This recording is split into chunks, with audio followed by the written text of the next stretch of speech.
네, 8주차 수업 이어가도록 하겠습니다. 자, 오늘 여러분에게 제가 강의해 드릴 내용은요, 소통의 힘에 관한 내용입니다. 소통 그러면 많은 사람들이 그것도 배워야 되느냐라고 생각을 할 수도 있고요. 소통의 중요성을 잘 모르면 대인관계가 왜 힘든가 고민만 하다가 나중에 깨닫게 됩니다. 아, 내가 대인관계가 어려운 이유는 소통이 서툴구나. 소통을 내가 방법을 전혀 모르고 있구나라는 걸 깨닫게 됩니다. 자, 이게 왜 리더십하고 연관이 되겠습니까?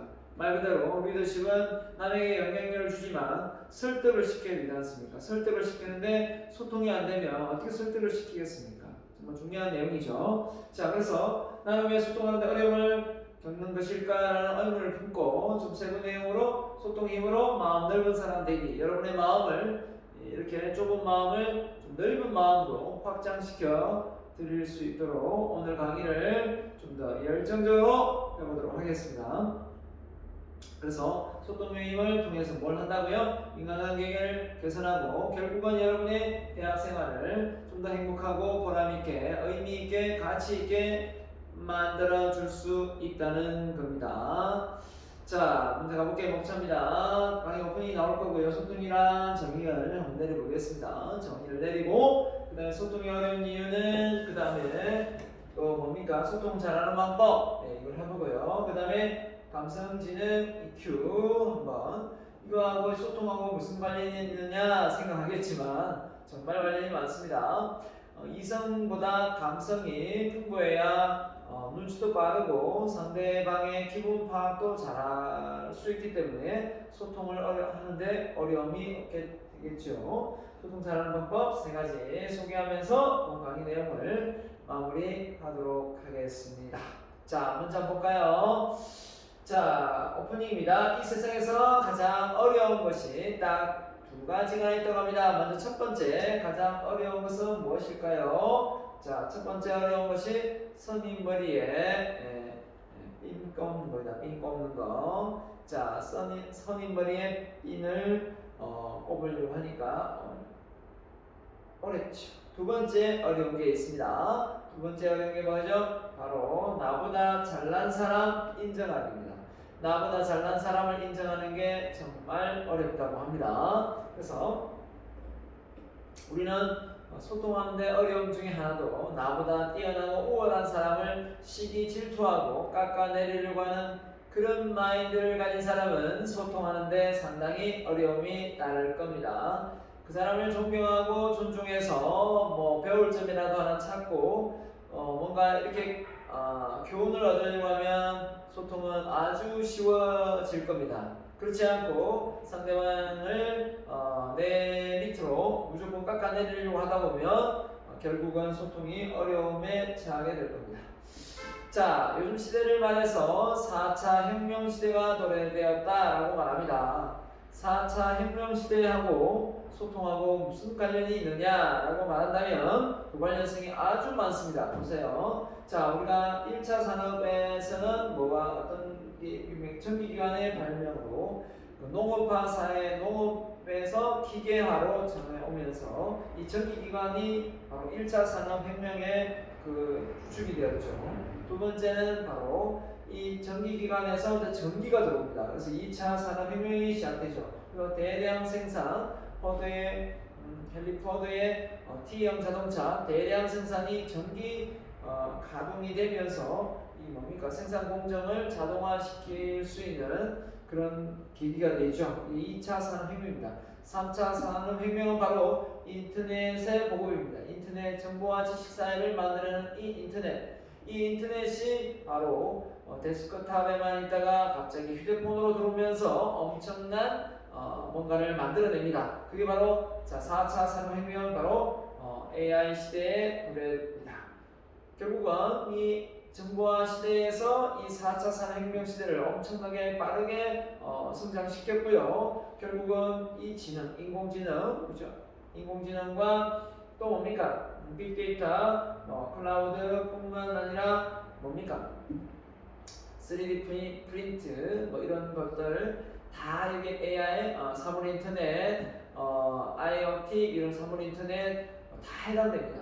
다 해당되는데 결국은 이런 4차 혁명 시대에 이 플랫폼 사업이 널리 확장되면서 플랫폼 사업은 중간다리 역할을 하지 않습니까? 플랫폼이 중간한 중개 역할을 하다 보니까 결국은 모든 사람들과 소통을 이어가지 않으면 안 되는 상황이 된 거죠.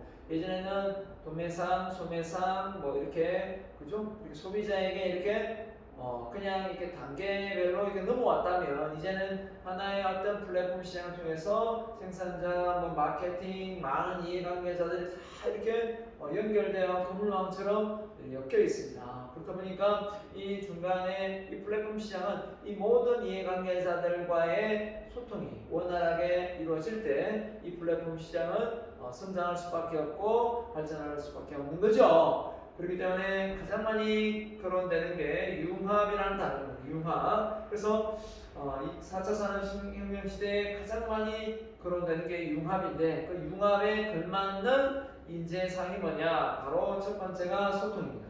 융합을 잘한다. 융합 잘 합치어지는 겁니다. 제품과 제품이 합쳐지고 제품과 서비스가 합쳐지고 서비스와 서비스가 합쳐지는 거죠. 그 융합인데 그럼 소통하고 뭐 어떤 관련이 있느냐라고 생각한다면 결국은 어떤 게 융합이 되는데 부서 간의 융합이 되고 경쟁사 간의 융합이 되고 또 고객과 또 뭡니까 회사의 소비자 또 뭡니까 직원들과의 융합. 하여튼 다양한 매체를 통해서 고객의 요구사항을 또는 이해관계자들의 요구사항을 우리는 듣게 됩니다. 이럴 때 그 소통이 맥이 끊긴다면 고객이 원하는 니즈, 원트를 제공할 수가 없습니다. 그래서 질 높은 제품과 서비스를 제공할 수가 없게 되는 거죠. 그래서 결국은 소통 기술이 필요하고 비판적 사고력, 그 다음에 창의성, 그 다음에 뭡니까 협업. 자, 이런 것들이 4차 혁명 시대에 가장 걸맞는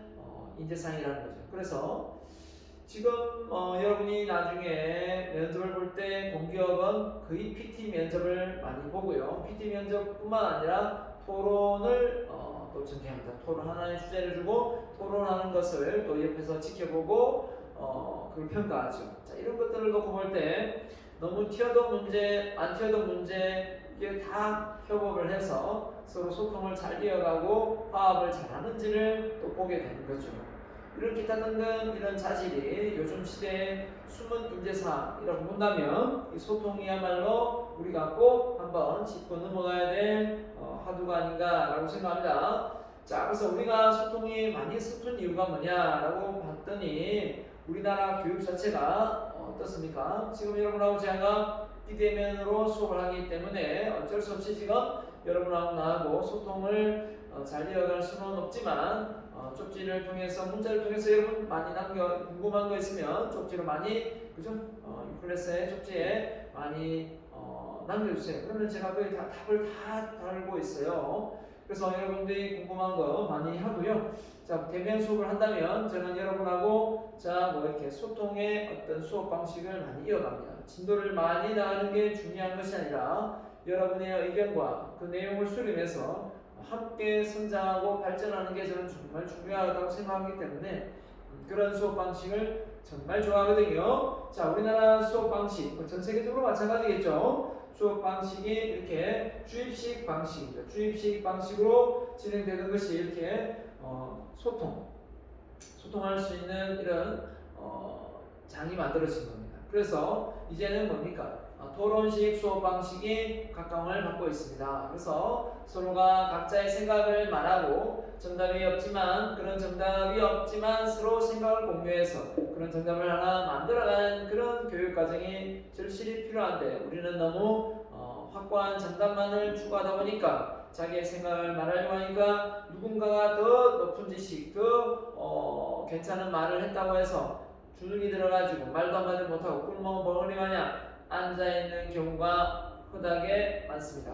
그럴 필요 전혀 없는데요. 각자가 가지고 있는 지식을 그만큼 많이 공유하면 되는 건데 우리는 그런 공유가 오히려 부담감으로 우리에게 오고 있습니다. 맞죠? 그렇다 보니까 마음이 좀 불안하고 이래서 오히려 말을 안 하게 되는 그런 상황까지 도래되는 경우가 많습니다. 그래서 우리는 어떻게든 존경받는 리더가 되면 반드시 불통이 아닌 소통이 될 수 있는 그런 숨은 인재로 여러분이 성장해야 되겠습니다. 자, 그래서 소통하지 않으면 뭐가 따른다고요? 고통이 따른다. 소통하지 않으면 고통이 따른다. 왜? 소통은 우리 몸속에 혈액이 순환하는 거하고 똑같습니다. 우리 몸에 혈액이 순환하지 않는 부분은 어떤 부분이 순환하지 않는다. 그 부분은 썩죠. 똑같습니다.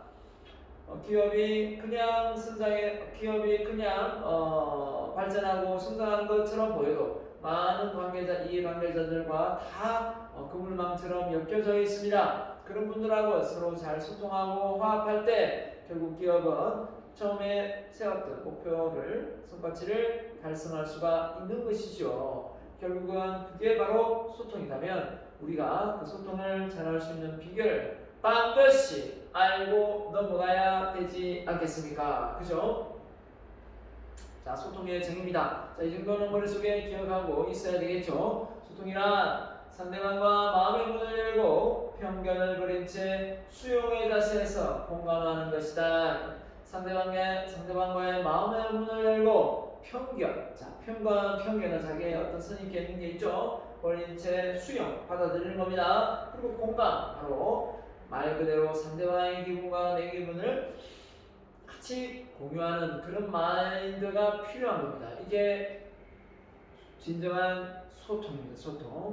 그러니까 오픈 마인드가 절실히 필요합니다. 오픈 마인드. 상대방의 말을 수용하고 받아들일 수 있는 이런 여유가 있어야 된다는 겁니다. 그래서 마음이 부정적이고 항상 삐딱선을 타는 사람들은 상대방의 말을 잘 믿지 못하고 어떻습니까? 말을 잘 못 알아듣는 경우도 참 많습니다. 왜냐하면 자기 생각이 너무 강한 나머지 어떻습니까? 마인드 자체가 삐딱선을 타는 경우가 많죠. 그래서 오픈 마인드는 편식을 하지 않는 것과 똑같습니다. 오픈 마인드는 어떤 책을 봐도 다 수용이 가능하고 어떤 사람을 만나도 수용이 가능하고 이런 거죠. 물론 많은 큰 죄를 저질렀거나 큰 범죄를 저질렀거나 이런 사람들은 받아들이기 힘들 수도 있겠지만 최소한도로 좀 다양한 자기하고 성향이 다른 그런 사람들하고도 잘 어울리고 그 사람들의 성향을 잘 이해하고 수용할 수 있는 사람이 바로 오픈 마인드예요.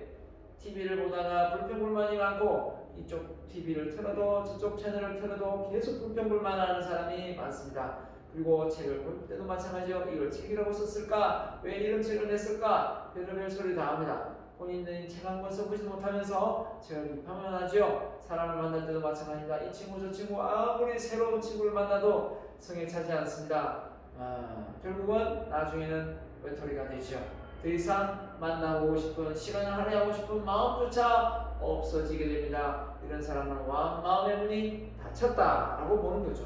이런 마음의 문이 닫힌 사람이 소통이 잘 되겠습니까? 미소도 사라집니다. 잘 웃지도 않아요. 그래서 우리가 소통 잘하는 비결 있지 않습니까? 그런 거 전혀 실천이 되지 않습니다.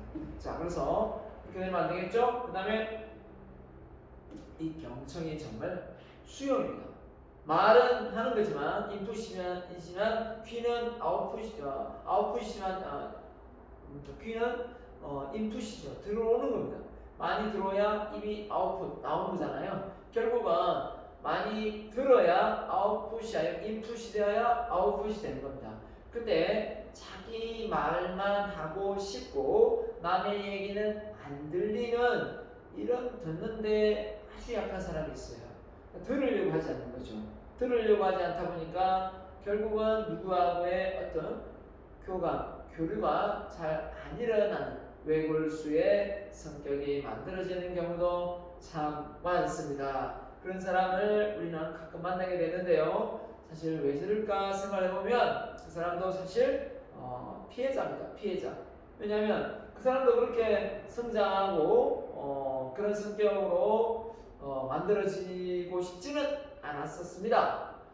하지만 왜 그런 성향으로 성장했을까요? 그 이유는 분명한 것은 부모의 어떤 성장에서 잘못된 어떤 교육관이 있을 수도 있고, 주변 사람의 친구를 잘못 만나서 또 친구에 대한 어떤 교우 관계도 원만하지 못할 수도 있고, 또 때로는 어떤 부모의 사업을 인해서 이사를 이곳저곳 많이 다녀서 또 이유도 있을 수 있습니다. 수많은 이유가 있을 수 있습니다. 가정의 불화로 이혼을 했을 수도 있고, 또 일찍이 또 부모님이 돌아가실 수도 있습니다. 그렇기 때문에 우리가 모든 상황을 이렇게 다양하게 각양각색으로 이해할 수밖에 없는 게 우리가 성장하면서 아주 다양한 어떤 성격을 형성할 수밖에 없는 그런 환경에 처해 있다는 겁니다. 네. 그렇기 때문에 모든 상황이 온전하게 동등하게 온실 속에 피는 하수처럼 그런 동등한 환경의 조건에서 성장할 수 없다는 겁니다. 그렇다면 우리가 항상 생각해야 될 게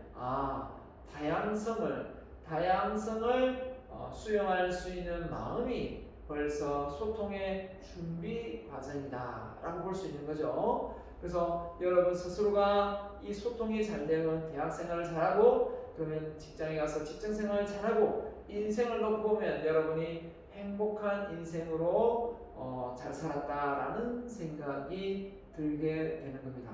그런데 관계가 안 좋고 항상 삐뚤어지고 혼자서 저 산꼭대기에 올라가서 그냥 만사 귀찮아서 숙세를 벗어나서 인생을 살다가 돌을 닦다가 죽을 수도 있지만, 그 사람이 절대 행복한 인생이라고 말하기는 어렵습니다. 그냥 마음고 자기 스스로가 나는 행복한 사람이다 라고 자부할 수는 있어도 주변에 많은 사람이 지지해주고 응원해주고 또 뭡니까? 그 사람을 존중해주는 사람이 없다면 저는 그 사람은 행복한 인생을 산 사람이 아니다라고 저는 생각합니다. 그런 조건을 따진다면 각자 생각이 다르긴 하겠지만, 여러분 스스로가 이번 기회에 나는 두루두루 다양한 사람들을 내가 품을 낼 수 있고 이해할 수 있고 수용할 수 있고 받아들여질 수 있는 그런 마음이 넓은 그런 수용자가 되었으면 좋겠습니다. 아무튼 그 소통이란 그렇습니다. 나이가 들수록 주변 사람들이 점점 더 나를 좋아하는 것이다. 그래서 소통에서 성공이란 돈을 많이 벌고 그 사람을 이용해서 더 많은 이득을 취하는 그런 어떤 실익을 따지는 그런 관계가 아니라, 많은 사람들과 함께 어우러져서 내가 그 사람을 도와줄 수 있고 또는 도움을 받을 수 있는 그런 관계 형성이 정말 중요하다라고 보겠습니다. 자, 그래서 정현종 시인의 방문객이라는 시가 있습니다. 자, 이 보면 사람이 온다는 건 실은 어마어마한 일이다. 자, 시의 일부분입니다. 그는 그의 과거와 현재 그리고 미래가 함께 오기 때문이다. 한 사람의 일생이 오기 때문이다. 자, 방문객이라는 시인데요. 자, 방문객을 아주 너무 거창하게 해석을 했다고 생각이 들기도 합니다. 그의 과거가 오고 현재 미래가 함께 오기 때문이다. 그러니까 실은 어마어마한 일이다. 이렇게 표현하면 사람을 아무나 초대하지는 못할 것 같습니다. 맞죠? 우리가 사람을 아무나 초대해서 이렇게 하겠습니까? 못할 것 같아요. 제가 아무리 생각해도. 그죠? 그래서 이런 걸 놓고 보면 결국은 우리의 인생이 결국은 한 사람의 어떤 그 방문객이 그냥 사람을 초대하는 것이 아니라 그의 과거, 그의 현재, 미래가 함께 오기 때문에 결국은 좋은 사람들과 함께 어우러져서 살아가야 내 삶도 결국 더 윤택해지고 좀 보람있고 의미있고 같이 있어지게 되지 않을까라는 생각을 해봅니다.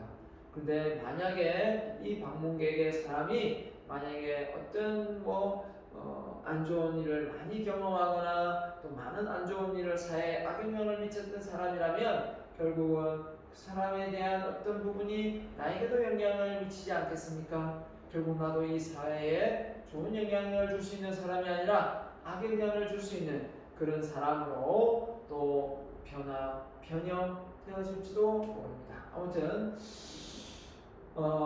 그래서 어떻게 보면 이 방문객이라는 시가 사람이라는 게 이렇게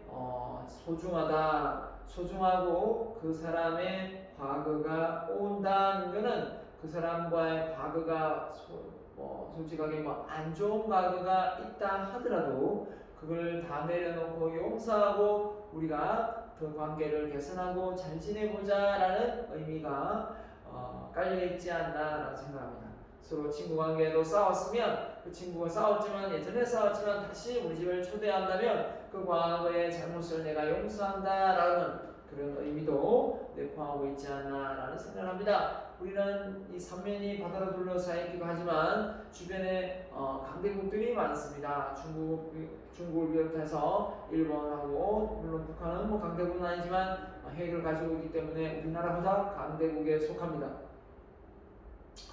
자, 중요한 것은 이런 나라들과 우리가 좀 더 유대 관계가 좋아지고 소통을 잘하여 서로 관계가 개선하는 목적이 있어야 되는데 서로 자기의 자국의 이익을 꾀하다 보니까 서로 소통이 잘 안 되어서 불미스러운 여러 가지 사건 사고가 많이 일어나고 또 사회적인 어떤 자본주의와 사회주의와 이 공산주의가 뒤섞여서 어떻게 보면 또 이 관계 회복이 어려운 점도 사실은 많은 것 같습니다. 하지만 우리가 어떤 나라입니까? 대한민국 아닙니까? 우리 대한민국이 아시아에서 1등을 넘어 전 세계에 주름잡는 세계 1등 국가가 된다고 엘빈 토플러가 예언을 했습니다. 그 말이 사실이라면 우리는 지금부터라도 많은 사람들과 서로 이해관계자들과 잘 조화롭게 화합하고 소통하고 해서 인류 평화, 세계 평화를 만들어가는데 1등 공신이 되어야 하지 않겠습니까? 결국은 가정이 한복해야 사회가 발전하고 사회가 발전해야 그 나라가 또 전 세계가 화목하고 행복한 사회가 만들어지는 것이라서 생각합니다. 그래서 여러분이 그 몇몇 사람들과 잘 어울리는 게 내가 무슨 소용이 있겠는가 라고 하시겠지만 절대 그렇지 않습니다. 여러분이 만나는 모든 사람들과의 관계가 원만해지고 좋아지고 그게 회복된다면 우리 대한민국의 발전에 기여하고 전 세계 안정에 기여한다 저는 그렇게 생각합니다. 자, 종은 울려야 종입니다. 이 무슨 말일까요? 좋은 감정 표현이에요. 아무리 아름다운 종이라도 울리지 않으면 종은 유물로만 남고 맙니다. 종도 울려야 종이지 울리지 않고 맨날 종이 그냥 달려있으면 고철덩어리에 지나지 않습니다. 이 말을 좀 빌리자면 이런 말입니다. 사랑도 마찬가지라고 봅니다. 사랑도 표현해야 사랑입니다. 표현하지 않는 사랑은 사랑이 아닙니다 라는 거죠. 결국은 내가 누군가 소통할 때 그죠? 미인 대칭 미소 짓고 인사하고 대하고 칭찬하지 않습니까? 결국 누군가를 만났을 때 좋은 점이 있으면 말로써 표현을 합니다. 이거 너무 좋다. 이거 당신 너무 잘한 것 같다. 이렇게 표현을 해주는 게 정말 소통에 좋은 꽃이 아닐까 생각합니다. 소통할 때 보면요, 앉는 위치에 따라 소통이 잘 일어나는 공간이 있고 소통이 잘 일어나지 못하는 공간도 있습니다. 근데 이 앉는 위치를 보면 여러분이 계단 강의실이든 이때 강의실에 앉아 있으면 자 보면 앉는 위치에 따라 여러분의 성적표가 보여요. 성적을 잘 받아서 공부를 열심히 하려고 하는 학생은 어떻습니까? 앞쪽으로 대주시면 첫째나 둘째, 셋째 줄까지 앉습니다. 그러나 공부에 뜻이 없고 별로 관심이 없는 친구들은 저 뒤쪽에 앉고 또 기퉁이에 앉아서 언제든지 자리를 뜰 준비를 하고 있습니다. 휴대폰을 들고 다른 걸 볼 때도 많습니다. 그런 걸 놓고 볼 때 참 인생을 저렇게 살면 안 되는데 저렇게 뭔가를 집중하지 못하고 방황하면 안 되는데 참 안타까울 때가 많습니다. 대놓고 제가 열이 받치고 기분이 나쁠 때는 한 소리 합니다만은 그렇지 않을 때는 정말 그냥 넘어갑니다. 하지만 정말 그런 사람들을 볼 때 한마디 해주고 싶습니다. 이왕이면 내가 만인들의 사람들 앞에서 노출되어서 만인들의 삶하고 나의 삶이 서로 공유하고 소통되어서 내가 이 세상에 존재한 그 가치가 얼마나 소중하고 가치 있었다는 것을 만천하에 알리고 생을 마감하는 게 낫지 않겠는가라는 겁니다. 소리 소문 없이 조용히 살다 조용히 떠나는 그런 삶이 나는 좋다라고 생각하는 소극적이고 소심한 성격도 물론 있을 거라 생각합니다. 과거에 내 모습이 그랬거든요. 과거에 내 모습이 그랬는데 이제는 달라졌습니다. 이제는 변화되었습니다. 저는 리더십을 통해서 나의 영향력이 원대하고 크스가 아니라 아주 소심하고 작지만 그 작은 것이 집중하고 반복하고 끈기 있게 도전하면 언젠가 나는 내 분야의 전문가가 되어서 많은 사람들에게 영향력을 주고 의미 있고 가치 있고 행복한 그런 삶을 꾸려갈 수 있다라고 저는 생각합니다.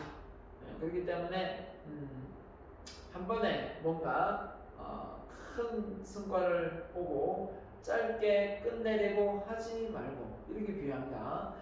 봄에 피는 매화꽃과 가을에 피는 국화꽃, 제가 얘기했습니까? 가을에 피는 국화꽃은 오랫동안 피죠. 늦게 피지만 오랫동안 핍니다. 매화꽃은 봄에 일찍 피지만 잠깐 피고 금세 집니다. 여러분의 인생이 그렇게 한순간에 반짝 스타로 자리매김하다가 훅 사라지는 그런 인생이 아니라 어떻습니까? 길게 오랫동안 장기 레이스를 타면서 그렇게 오랫동안 뭔가 성과를 이어내는 그런 삶이 되었으면 좋겠습니다.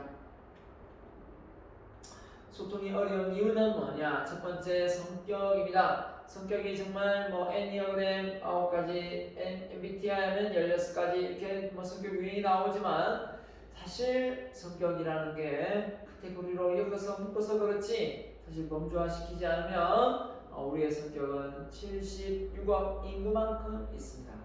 결국은 그 다양성을 우리가 수용하지 않으면 결국은 사람들과의 소통은 이어가기가 어려운 것입니다. 성격의 차이는 분명히 있습니다. 성격이 다르다는 것을 우리는 꼭 이해하고 넘어가야 되겠습니다. 두 번째입니다. 마음의 그릇입니다. 마음의 그릇이 넓은 사람이 있고 좁은 사람이 있습니다. 이걸 다른 말로 표현하면 이해의 폭이라고 말을 할 수도 있습니다. 근데 어떤 사람은 타고나기를 이해심이 많고 어떤 사람은 타고나기를 이해심이 없다. 저는 그렇게 생각하지 않습니다. 이해할 수 있는 사람은 더 많은 이해할 수 있는 그런 계기를 마련했고 그런 지식을 가지고 있기 때문에 이해심이 폭이 넓은 거고 또 이해심이 좁은 사람은 그런 계기를 마련하지 못했고 그런 분야의 지식도 아주 얕기 때문에 일어나는 현상이라고 생각합니다. 그래서 우리가 마음의 그릇이 넓으면 잘 삐치지도 않고 또 뭡니까? 정말 좀 폭력적이고 과격한 직설적인 표현을 잘 하지 않겠죠. 그렇지 않고 마음의 폭이 그죠? 좁은 사람은 그렇고 마음의 폭이 넓은 사람은 화도 잘 내지 않고 너그럽게 이해하고 수용하고 받아들여지지 않겠습니까? 자, 그래서 우리가 마음의 그릇이 좀 더 넓은, 폭이 넓은 그런 인재로 거듭나야 되겠습니다. 세 번째입니다. 생각의 차이입니다. 생각의 차이가 왜 생길까 생각해보세요. 생각이 특히 부정적인지 긍정적인지 어떤 사람 생각이 되게 부정적이고 어떤 사람은 긍정적입니다. 이 둘이 만나면 항상 서로 의견이 충돌할 수밖에 없습니다. 근데 이 생각의 차이를 우리가 인지하고 있어야 됩니다. 저 사람은 원래 부정적인 생각을 하는 사람이구나, 저 사람은 좀 긍정적인 사람이구나 이렇게 이해할 수밖에 없고요.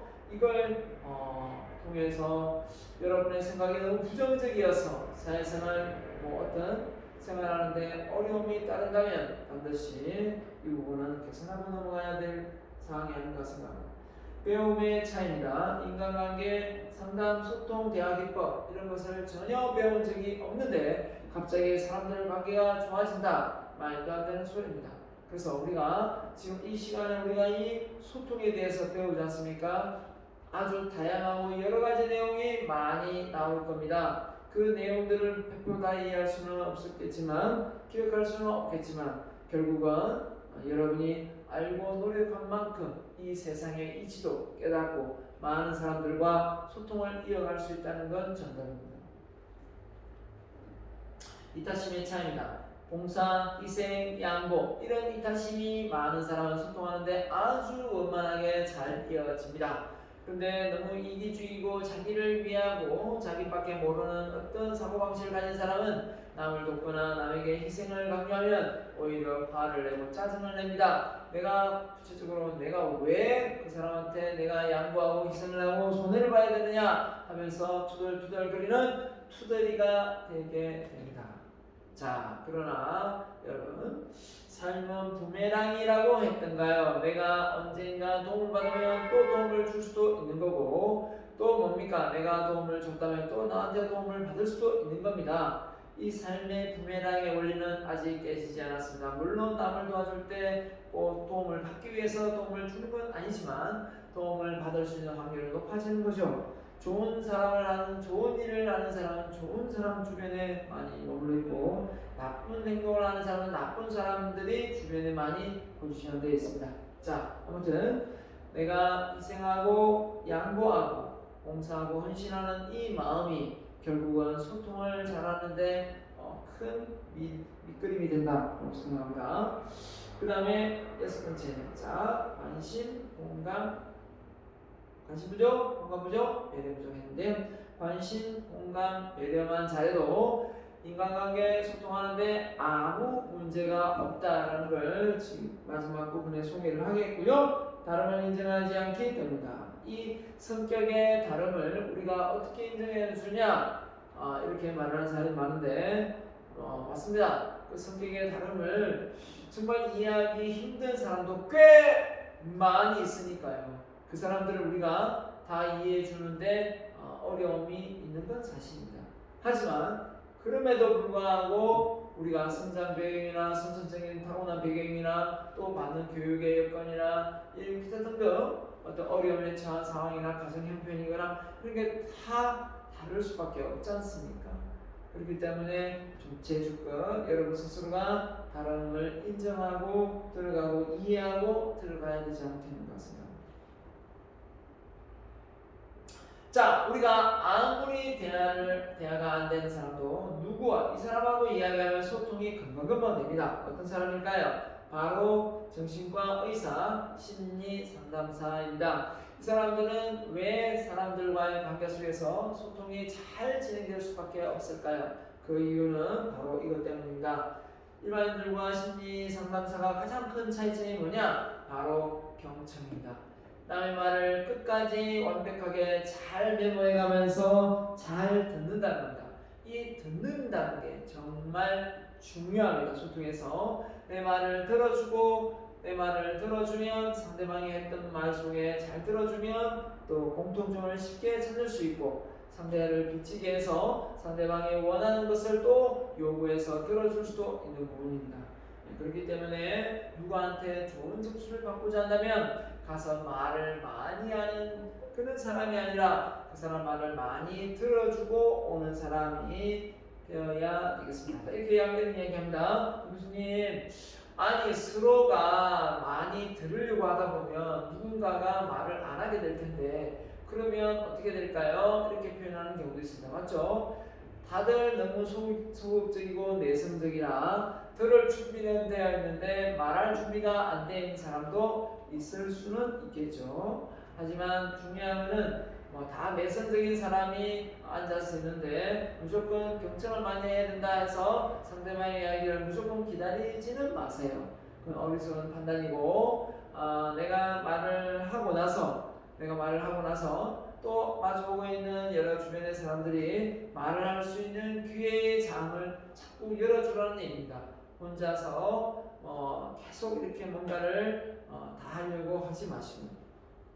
자, 그 다음에 소통의 시작은 경청부터. 그래서 소통. 자, 들을 청자를 보면 자, 일단 보세요. 자, 귀로 듣고 그 다음에 열 십자잖아요. 눈을 10번 마주치고 눈목이니까 눈을 10번 마주치고 마음을 하나로 맞추면 결국은 꽝대접을 받는다.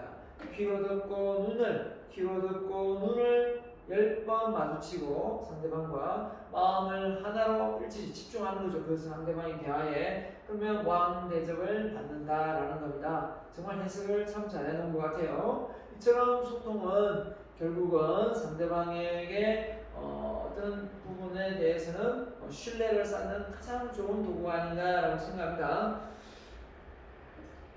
서로 소통이 되지 않는데 상대방을 신뢰하는 경우는 거의 잘 없습니다. 상대방을 잘 이해하고 소통하는 부분은 결국은 신뢰를 더 돈독하게 만들어낼 수 있는 겁니다. 그래서 경청의 효과 빠밤. 자, 경청의 효과는 여러분이 꼭 머릿속에 기억을 하고 있으면 참 좋겠습니다. 상대방의 요구사항을 파악할 수 있다. 그러니까 말을 들어야 파악하지, 좀 파악할 수 있고, 그 다음에 상대방을 미치게 한다. 상대방의 말을 끝까지 안 들어주면 또 내가 말할 때 상대방도 들어줘야 된다는 어떤 그런 빚을 지게 되죠. 세 번째입니다. 서로 간의 신뢰감이 형성된다.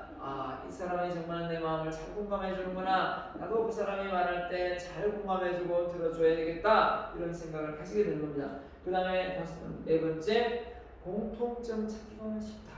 잘 듣다가 보면 이 사람 말하는 것 중에 전체적으로 다 공통점은 될 수 없겠지만 그 중에서도 정말 핵심적인 어떤 아이디어가 나오거나 또 하고 있는 일에 대해서 같이 공감해 주는 것도 나쁘지 않습니다. 자, 그래서 경청의 자세, 자, 적극적인 시선, 눈도 말을 합니다. 눈으로 말해요 하잖아요. 눈도 말을 하기 때문에 꼭 정중하고 이렇게 대화를 이어갈 때는 상대방의 눈을 너무 빤히 쳐다볼 건 아니지만 최소한 눈을 앞으로 정면을 향하고 눈을 마주치면서 부담스러움을 곧장들을 좀 보다가 또 옆으로 좀 쳤다가 다시 볼 수 있는 이 정도의 여유는 반드시 적극적인 시선, 그 다음에 거울 효과, 반복입니다. 앵무새처럼 바로 리바이브를 해주는 거죠. 그 다음에 알맞은 호흡. 오, 그랬군요. 몸이 아프셨다고요? 자가격리 속에서 힘든 몸을 이끌고 오늘 오셨다고요? 아이고, 어떻게 해요? 대단하십니다, 열정이. 이런 식의 어떤 표현들이 상대방을 더 이해해 준다는 생각이 들어서, 그죠? 상대가 나를 좀 더 잘 이해하고 있다고 생각이 들어서 어떻습니까? 훨씬 더 관계가 좋아지고 그 사람도 또 자신의 어떤 비밀스러운 얘기를 터놓고 소통이 이어가기가 쉽습니다. 그래서 적극적인 시선, 아이 컨택 잘하고 거울 효과, 반드시 반문하기보다는 그 말에 맞장구를 잘 치는 겁니다. 저 이번에 자격증 시험에 합격했어요. 어머, 자격증 무슨 자격증 시험에 합격을 했다고요? 와, 그거 딱 힘들다던데. 와, 해내셨군요. 축하합니다. 이렇게 말해주는 거 하고요. 이번에 저 자격증 시험 붙었습니다. 그래요. 축하드립니다. 이걸로 끝내는 거고요. 다르죠? 그러고 나서 또 이렇게 표현합니다. 그 학과 졸업하면 그 자격증 다 따는 거 아니에요? 그거 가지고 뭐 호들갑을 뜨세요. 이렇게 말하는 경우도 없지 않아 있을 수 있겠죠. 자, 알맞은 호응이 있을 수 있는데 동의다. 맞아요. 바로 그거예요. 이렇게 표현하는 거고요. 공감입니다. 그랬겠네요. 재미있겠네요. 이렇게 하고요. 동기합니다. 그랬어요. 어떻게 됐지요? 그랬어요. 어떻게 됐지요? 자, 이렇게 앞으로 한 발 나아가면서 어떤 상황을 잘 이해하고 도와주려는 하는 느낌이 들고요. 자, 그래서 아까 거울 효과를 했잖아요. 말 그대로 정말 할 말이 없다. 그런데 말은 해야 되겠고 나의 존재감은 보여줘야 될 것 같은데 정말 할 말이 없다. 그럴 때는 앵무새처럼 상대방이 하는 말만 잘 캐치해서 그걸 반복해줘도 됩니다. 한번 볼까요? 나 이번에 장학금 받았어. 그래? 오늘 점심 밥 사. 그죠? 이렇게 하는 것보다는 나 이번에 장학금 받았어 라고 말하면 장학금 받았다고? 축하한다. 같이 봐봐요. 장학금 받았다고? 축하한다. 이렇게 된 거고요. 그 영화 정말 재밌더라 라고 하는데 야, 그게 재밌냐? 야, 니 재밌는 거 못 봐서 그런데 이게 재밌어. 이렇게 말하는 것보다 정말 나도 꼭 봐야겠다. 와, 네가 그렇게 말해주니까 꼭 그 영화 보고 싶다. 이렇게 말할 수 있고요. 그 다음에 이번에 70번으로 바꿨다. 야, 너 집 돈 많은가 보네. 야, 휴대폰을 심심하면 바꾸네. 이렇게 비아냥거리면서 디스시키면 안 되겠죠. 어떻게 합니까? 폰 바꿨다고? 좋겠다. 와, 나도 폰 받고 싶은데. 이런 식의 어떤 반응은 상대방을 많이 이렇게 업 시켜주는 거잖아요. 이렇게 올려주는 것이기 때문에 상당히 반응이 좋다라고 볼 수 있겠고요. 그래서 소통이 또 안 되는 이유 중에 가장 많은 이유 중에 하나가 나와 타인 간에 무엇을 못 찾았을까요? 그 상대방하고 나하고 뭐가 많으면 소통이 잘 되죠? 바로 공통점입니다. 공통점을 많이 가지고 있으면, 그죠? 그래서 성격이 맞다라고 이야기하면서 부부가 결혼하잖아요. 그 성격이 맞다는 거는 공통점이 많다는 거예요. 그 사람하고 나하고 공통점이 많다. 저는 겨울이 좋습니다. 저도 겨울이 좋아해요. 저는 빨간색을 좋아합니다. 빨간색을 좋아해요. 저는 휴대폰을 통해서 게임 같은 거 하지 않습니다. 저도 게임을 하지 않아요. 이런 식의 어떤 표현입니다. 누군가가 일방적으로 상대방이 좋아지면 맞춰지는 경우도 있겠지만 솔직해져야 됩니다.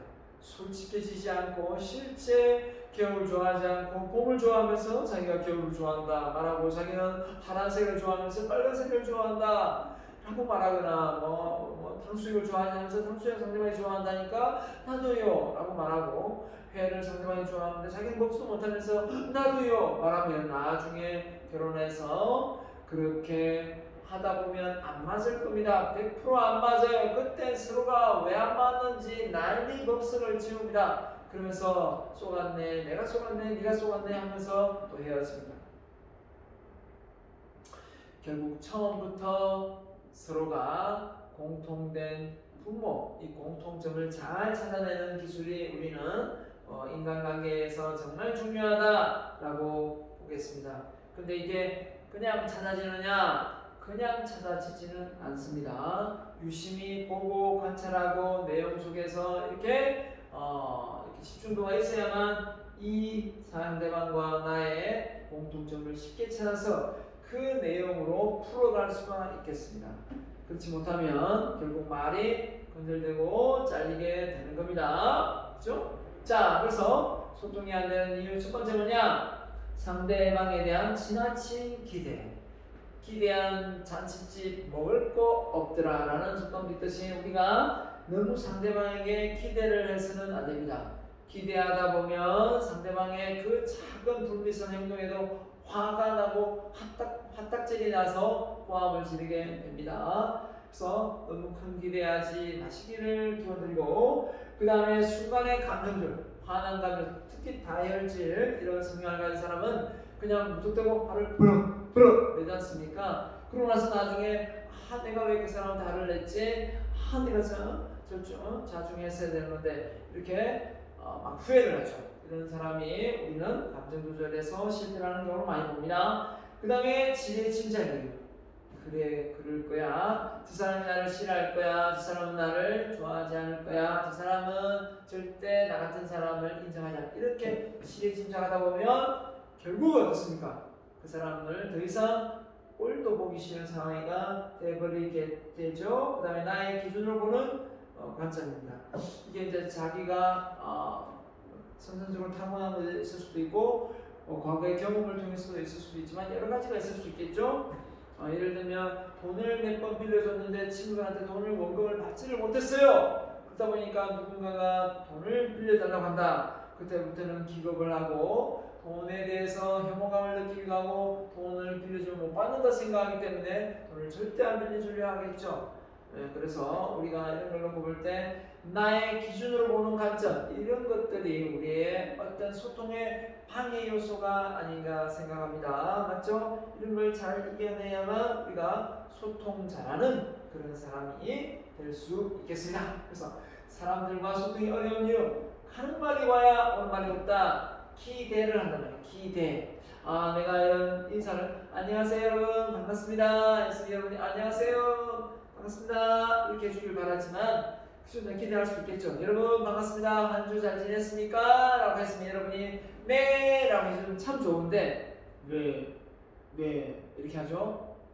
뭐야? 뭐 좋은 일이 뭐가 있긴 뭐가 있어? 이렇게 하죠. 이런 식의 어떤 말이 올 때가 많더라고요. 그래서 나는 생각해서 그러면 내가 나도 막 반갑게 인사 좀 할까? 이런 생각도 했지만 그렇다고 또 반갑게 인사 안 하면 관계가 또 서먹서먹하겠죠. 그렇기보다는 내가 좀 더 활기차게 더 분발해서 오버액션을 해서 발표를 하고 말하고 나서 그 다음에 뭡니까? 더 이상 기대하는 걸 딱 끊어버려요. 가는 말만 곱자 끝! 이렇게 한번 해보겠습니다. 가는 말이 고와야 오는 말이 곱다는 인간관계에서는 전혀 맞지 않더라. 그래서 가는 말만 곱자 끝! 하시고 여러분 스스로가 인간관계에서 너무 기대하는 그 서운함이 들지 않도록 하시기 바랍니다. 알겠죠? 자, 그 다음에 소통사랑 삼특징 빠밤! 이제 이 내용을 알아야 원인을 알았고 그죠? 이제는 그 원인에 대한 해결책까지 솔루션까지 지금부터 제가 소개를 하겠습니다. 여기에 나와 있는 내용을 잘 숙지해서 여러분이 어떻게 합니까? 실천한다면 결국 여러분이 가지고 있는 그 소통의 능력을 일취월장시킬 수 있습니다. 자, 볼게요. 첫 번째, 자존감이 높다는 거예요.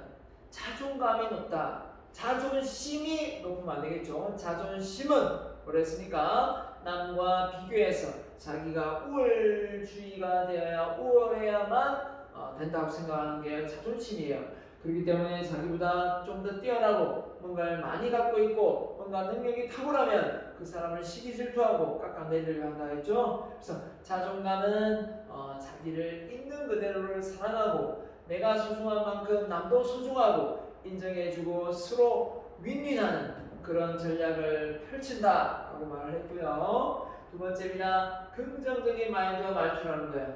말을 하면 자 오늘도 좋은 아침입니다 라고 말하면 네 좋은 아침입니다 라고 말을 해주면 참 좋죠. 네, 긍정적인 마인드 말투를 하니까 네 안녕하세요 반갑습니다 이렇게 인사하는 거 네 안녕하세요 네 반갑습니다 이렇게 인사하는 거 좀 다릅니다. 그래서 말투 자체가 누가 부를 때 김성빈 네 김성빈 네 좀 다르죠. 그래서 어머를 좀 길게 빼면서 말투도 긍정적으로 가져갈 필요가 있습니다. 긍정적으로 가져갈 필요가 있고요. 인사도 긍정적으로 할 필요가 있고요. 그죠? 옆집에 떡을 가져왔을 때 인사말 어떻게 합니까? 뭘 이런 걸 다 주십니까? 잘 먹겠습니다. 아이고 고맙습니다. 이렇게 표현하는 거고요. 저 떡 싫어하는데 옆집 주세요. 저는 괜찮습니다. 이렇게 표현하는 거고요. 완전히 다르죠? 네, 다릅니다. 자, 그래서 관심, 공감, 배려. 자, 관심은 뭐죠? 내가 먼저 미소 짓고 인사하고 대화하고 칭찬하는 게 관심이죠. 공감은 상대방과의 공통점 찾는 거고요. 상대방의 마음을 읽어주고요. 잘 듣고 경청하는 거라고 했죠. 배려는 가는 말이 고와야 오는 말이 곱다가 아니라 가는 말만 곱자 끝! 기대하지 않는 마음이고 희생과 사랑과 나눔을 실천하는 마인드다 라고 말씀드렸습니다. 네 번째입니다. 다양한 성격 76억 인구만큼의 생각이 있다. 그러니까 그 다양한 사람들을 내가 코드가 안 맞다고 해서 그 사람을 질투하거나 깎아내리거나 욕하지 말자. 내 입만 들어주고 내 삶이 불행해진다. 그죠? 말씀드렸습니다. 그 다음에 어떤 어려움이 있다도 역지사지. 상대방의 입장을 한 번 더 생각해보고 판단을 내렸으면 좋겠고요. 절대 하지 않아야 될 거 비비불입니다. 비난, 비평, 불평하지 마라. 이건 너한테만 이야기하는 건데 야, 저 있잖아 쟤 이렇게 하다 보면 야, 너한테 들은 얘기가 있는데 야 해줄까? 이러면서 정말 이간질시키고 불평불만 그대로 다 쏟아내는 경우가 많습니다. 좀 하고 싶으면 집에 와서 가족들이나 친인척 간에 하시고 절대로 그 조직 내에서는 하지 마세요. 알겠죠?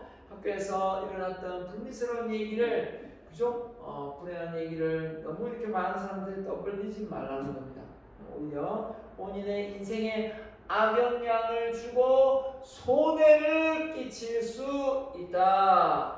그렇기 때문에 그렇게 하지 마시라고 말씀드리고 싶습니다. 그 다음에 자아경청. 잘 듣는다. 적극적인 경청, 맞장구 치면서 그죠?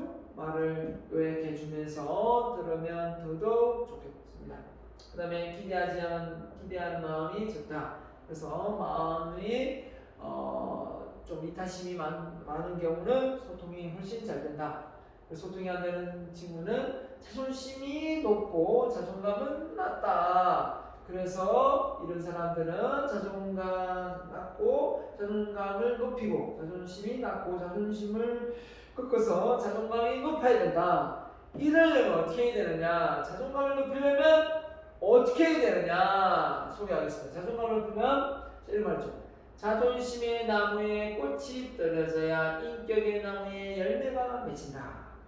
자존심 그거 별 것도 없는데 그거 똥꼬지 부리다가 먼저 사과도 안 하고 끝까지 이별하고 안 만나고 연락도 안 하는 그런 사람들이 몇몇 있습니다. 그럴 필요가 전혀 없는데도 말이죠. 그래서 자존심하고 자존감의 차이를 확실히 비교해보고 가도록 하겠습니다. 자존심이 세면 어떻습니까? 경쟁에서 자신의 가치를 발견합니다. 내가 저 친구를 싸워 이겼어. 내가 오늘도 이겼지. 내가 저 선도 이겼지. 이렇게 서로 항상 상대방을 질타하고 이렇게 뭔가 비교해서 자기가 우월하다는 느낌을 받아야 인생을 좀 잘 살고 있다는 생각을 하는 사람입니다.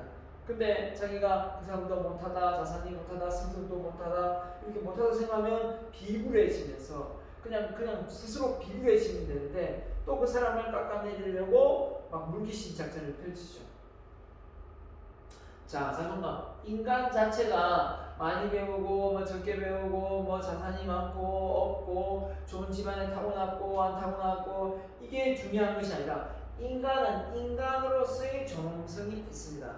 누구한테든 인정받을 권리가 있는 거죠. 어떻게 보면. 자, 두 번째입니다. 최근에 오늘 그 인터넷 보니까 모 대학교 교수가 학생들의 성적을 카톡에다가 단체 카톡을 만들어 거기다 공개를 했다고 합니다.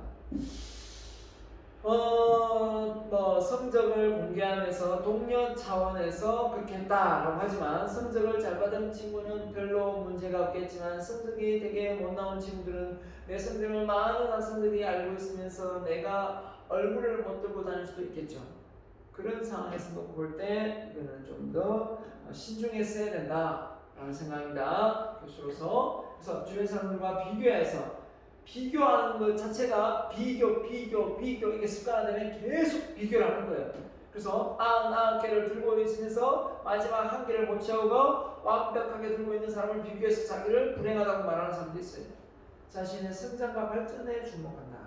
남을 비교하는데 발전하는 것이 아니라 내가 어제보다 내가 성장하고 어제보다 뭔가 발전했으면 이 자존감은 그냥 올라가는 거예요. 그죠? 근데 아직 멀었어. 내가 수영은 좀 할 줄 알지만 옛날보다 박태환 선수는 내가 안 돼. 이러면 말이 안 되죠. 자, 그 다음에 부정적인 말로 남을 비난합니다.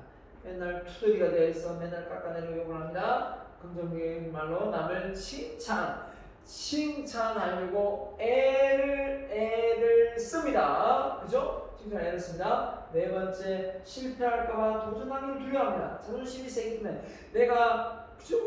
피곤해지거든요. 그죠? 근데 실패와 상관없이 도전하기를 좋아하는데 인생은 도전의 연속이다.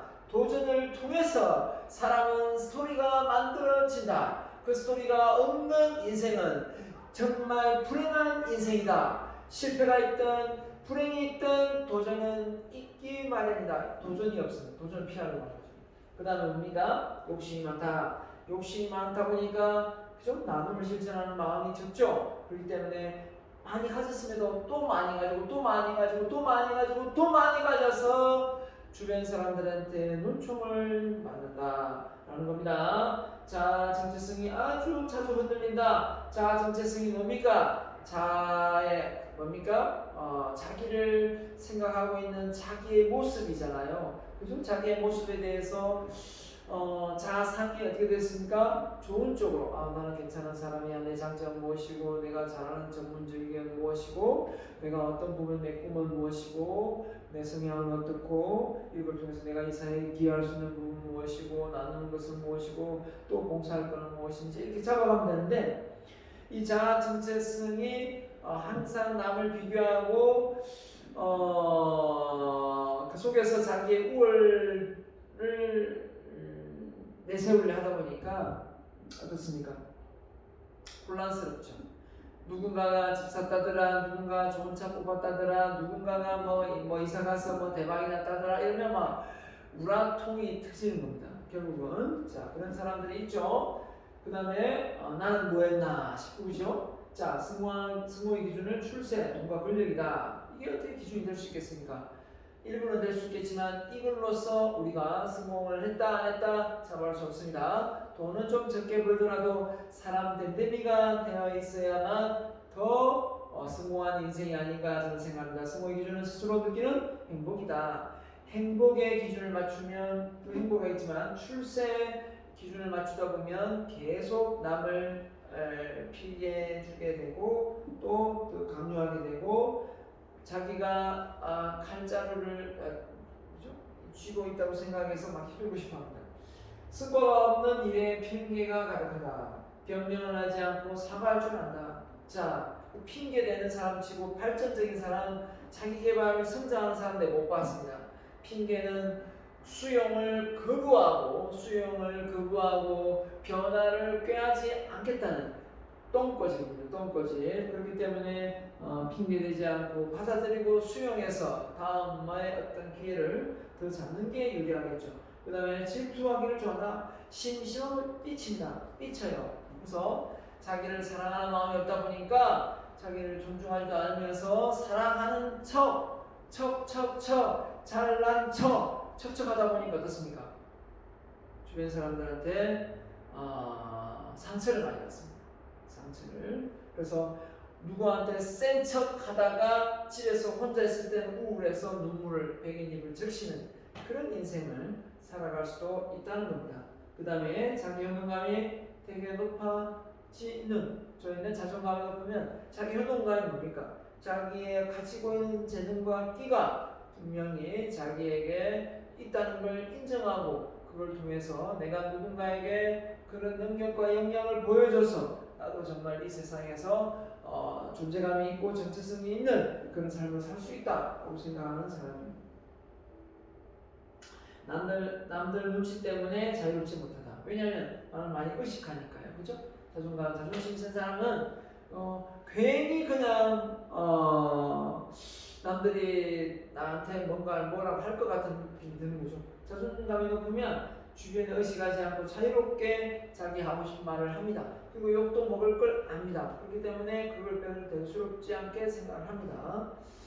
자, 아무튼 이런 자존심이 세져서는 우리가 소통하는데 어려움이 따를 수밖에 없는 거고요. 자존감이 높으면 주변 사람들과 잘 어울리고 소통의 물꼬를 확 들 수 있는 그런 계기가 되는 겁니다. 그래서 제일 먼저 해야 될 게 뭐냐? 자존감을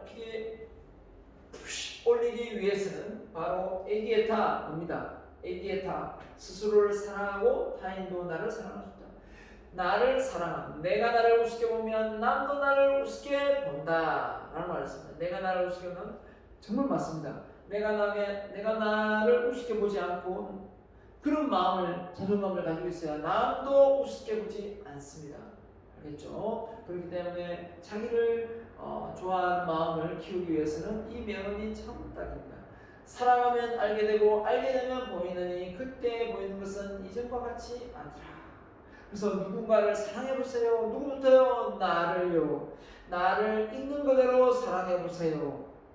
그게 정말 중요합니다. 내가 나를 있는 그대로 사랑하고 인정하지 않으면서 남에게 사랑을 받으려고 한다면 그건 참 어리석은 사람입니다. 어리석은 사람이에요. 자, 그래서 브라이언 트레이시라는 리더십의 대가가 있습니다. 이 사람은 정말 어렵게 성장했지만 잘 데가 없어서 차 안에서 자고 이랬지만 자기의 자존감을 끌어올리기 위해서 아침마다 자전거 바람 넣듯이 자기 자신을 칭찬했습니다. I like myself 하면서 자기 자신을 좋아한다. 난 내가 좋아. 아무 조건 없이 난 내가 좋아 라고 많이 외쳤다고 합니다. 자, 이게 무슨 뭐 뚱딴지 같은 소리냐라고 하겠지만 이런 자기 암시 효과가 정말 효과가 있다는 걸 앞 시간에 우리가 배웠지 않습니까? 이 자기 암시는 우리에게 긍정의 메시지를 전해주는 어떤 역할을 합니다. 그래서 우리가 자존감을 키우기 위해서는 자기 암시를 통해서 자신을 칭찬하는 것도 좋은 방법입니다. 자, 그 다음에는요, 소통 잘하기 위해서는 용서함입니다. 누군가 마음속에 미워하는 사람이 꽉 이렇게 보여진 꽉 차가 있는 사람이 어떻게 마음의 여유를 가지고 누굴 사랑하고 인정해 줄 수 있겠습니까? 안 그렇겠습니까? 그래서 여러분 마음속에 미워하는 사람을 하나 떠올리십시오. 그 사람을 떠올리고 그 사람을 한번 용서해 줘 보세요. 저는 옛날에 좀 미워하는 형수님이 한 분 계셨습니다. 그 형수님이 정말 미웠었는데 하지만 그 형수님을 지금 그렇게 미워하지 않습니다. 그 형수님이 가지고 있던 생각이 그 정도라고 생각을 하고 그걸 인정하고 그 나름대로 인정하고 또 다른 부분을 역지사지해서 또 그렇게 생각을 해보면 결국은 다 도친 계친이 아닌가라는 생각을 해봅니다. 그래서 우리가 누군가를 일방적으로 미워하는 것은 잘 없지 않습니까? 뭔가 일방적으로 잘못을 하는 경우는 잘 없습니다. 그렇기 때문에 이미 지금은 남의 식구가 되었긴 했지만 형수님을 이제는 제가 용서도 했고요. 마주쳐도 인사할 자신 있고요. 이제는 용서했습니다. 마음속에서. 그래서 막 그 사람을 미워하거나 이렇게 하지 않습니다. 남을 그죠?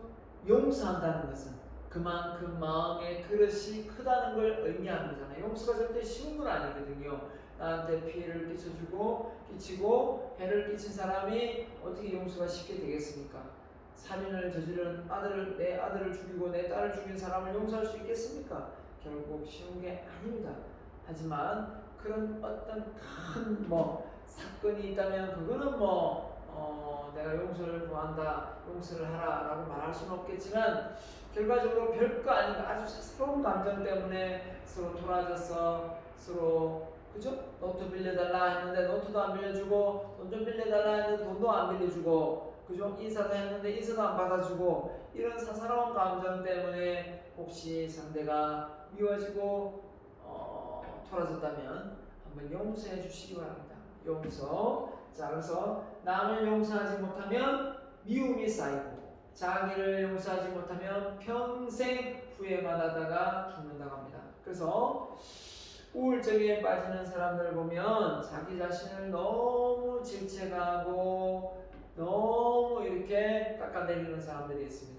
그런 사람들 보면 좀 안타까울 때가 많습니다. 왜 저렇게 자신을 저렇게 깎아내리고 질타하고 못마땅하게 생각할까?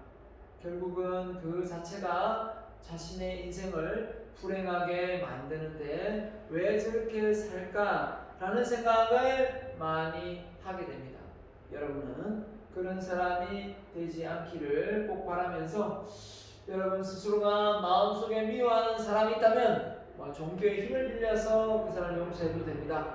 또 여러분이 종교를 믿는다면요 죄를 안 저지르고 살아가면 좋겠지만 죄를 지은 사람이 있다 하더라도 그 사람을 내가 용서해주면 그 사람은 또 자유의 몸이 된다 생각하고 또 나도 자유의 몸이 된다 생각하고 용서해 주시기 바랍니다.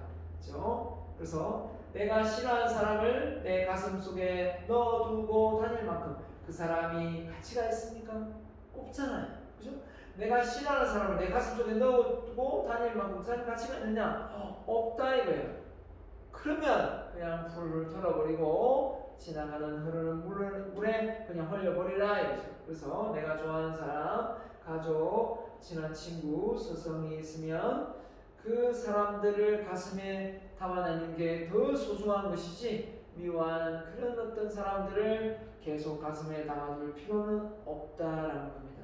그래서 사람은 어떻게 보면 그 입장에 따라 다양하게 성격의 유형이 나오기 때문에 이해의 폭도 다양하게 나와야 된다고 생각합니다. 그래서 다름이 틀림이 되지 않도록 다름은 다름으로 끝나야 됩니다. 다름이 틀림이 되면 그 사람은 그냥 미워지게 되는 겁니다. 그래서 이해하는 사람을 용서할 수 있는 그런 사람이 되었으면 좋겠습니다. 그래서 가장 쉽게 상대방을 용서하는 방법은 뭐냐라고 한다면 빠밤! 바로 측은지심. 측은지심. 상대방을 불쌍히 여기라는 겁니다. 상대방을 불쌍히 여기면서 이해하고 수용해주고 받아들이라는 겁니다. 그 사람도 그렇게 성장하고 싶진 않았겠지만 가정 형평상 어떤 상황에서 그런 여건에 성장했으니까 그걸 이해하고 받아들이고 용서해 주셨으면 좋겠습니다. 그런 사람이 마음의 그릇이 밴댕이 소갈딱지에서 좀 넓은 사람으로 변화되어 가지고 그 변화된 마음으로 많은 사람들과 소통하면 훨씬 더 관계가 잘 형성될 것이라 생각합니다. 자, 그러면 오늘은 여기까지 하고요. 여기까지 하고 다음 시간에 이어서 강의를 진행하겠습니다. 네, 고맙습니다.